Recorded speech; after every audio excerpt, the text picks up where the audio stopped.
اعوذ باللہ من الشیطان الرجیم بسم اللہ الرحمن الرحیم السلام علیکم ورحمۃ اللہ وبرکاتہ۔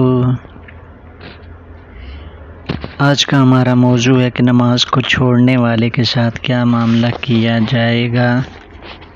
تو چلتے ہیں کہ اللہ کا قرآن کیا کہتا ہے۔ سورہ روم کی ایک آیت ہے، مبین الیہ واتقوہ واقیموا الصلاۃ ولا تکونوا من المشرکین۔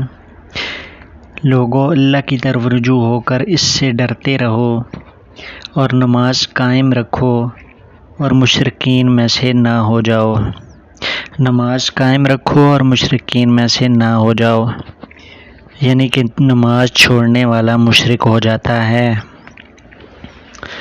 فرض کیا کسی نے نیند کی وجہ سے ہی نماز چھوڑ دی، رات کو سو گیا، صبح اذان کی آواز آئی لیکن کروٹ بدل کے پھر سو گیا، اللہ کی بات کو پیچھے چھوڑ دیا اور اپنے نفس کی بات مان لی، یہ بھی شرک ہے۔ کرنا تو یہ چاہیے تھا، اذان کی آواز آئی، بستر سے اٹھتا، وضو کرتا اور نماز ادا کرتا، اللہ کی عبادت کرتا، لیکن وہ بستر اوپر کر کے سو گیا، اپنے نفس کی بات مانی، یعنی کہ اپنے ہی نفس کی عبادت کی۔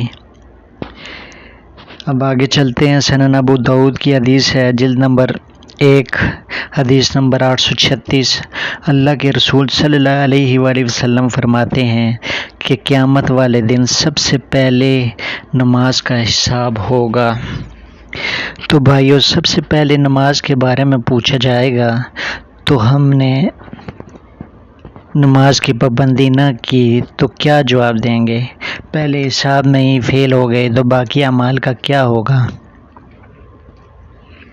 تو چلیے آگے چلتے ہیں۔ سورۃ المدثر میں اللہ تبارک و تعالیٰ فرماتا ہے، آیت نمبر 38 سے لے کر 47 تک آپ کو ترجمہ سناتا ہوں۔ ہر شخص اپنے اعمال کے بدلے میں گروی ہے، مگر دائیں ہاتھ والے کہ وہ بیشتوں میں بیٹھے ہوئے گنہگاروں سے سوال کرتے ہیں، مجرموں سے، یعنی جنتی دوزخیوں سے سوال کرتے ہیں، تمہیں دوزخ میں کس چیز نے ڈالا؟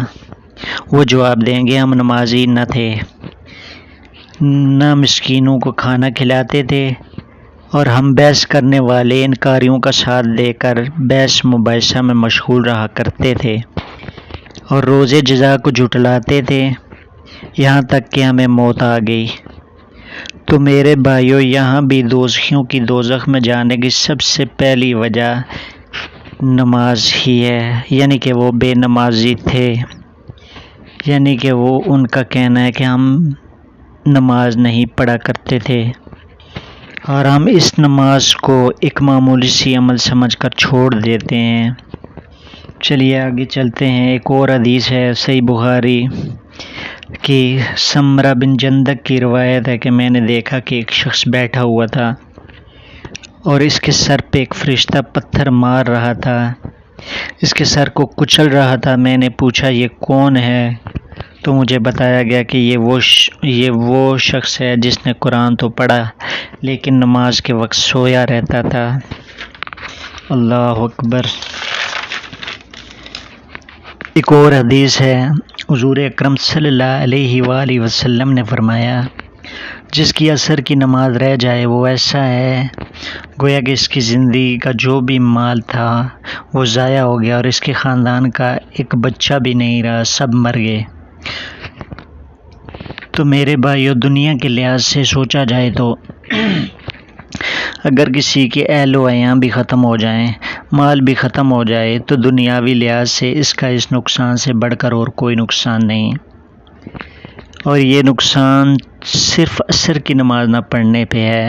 اور ہم میں سے کتنے بہن بھائی ایسے ہیں جو نماز پڑھتے ہی نہیں ہیں، اپنی جانوں کے اوپر ہم خود ہی ظلم کرتے ہیں۔ چلیے آگے چلتے ہیں۔ حضور اکرم صلی اللہ علیہ وآلہ وسلم فرماتے ہیں، جس نے نماز کو نہ پڑھا اس کو نہ نور ملے گا نہ اس کو نجات ملے گی۔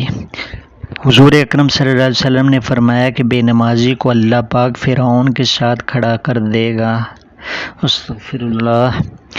اللہ پاک فرعون کے ساتھ کھڑا کر دے گا، قارون کے ساتھ کھڑا کر دے گا، ابی بن خلد کے ساتھ کھڑا کر دے گا، نمرود کے ساتھ کھڑا کر دے گا۔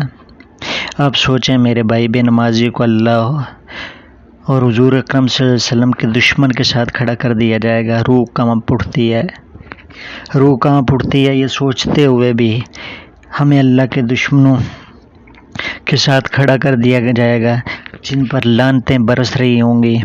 اور کیا میری بہنیں اور میں یہ برداشت کر سکیں گی کہ انہیں رسول اللہ صلی اللہ علیہ وآلہ وسلم کی راہوں میں کانٹے بچھانے والی جمیل کے ساتھ انہیں کھڑا کر دیا جائے؟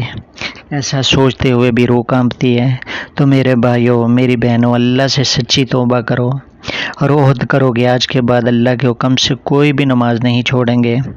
اپنے بچوں کو دین سکھاؤ، اللہ پاک کا ڈر پیدا کرو، ان کے دلوں میں دینی تعلیم دو، بچپن سے نماز کا عادی بناؤ۔ اللہ تبارک و تعالی سے دعا ہے کہ وہ ہمیں پنجگانہ نماز پڑھنے کی توفیق عطا فرمائے اور مرتے دم تک صراط مستقیم چلائے۔ آمین یا رب العالمین۔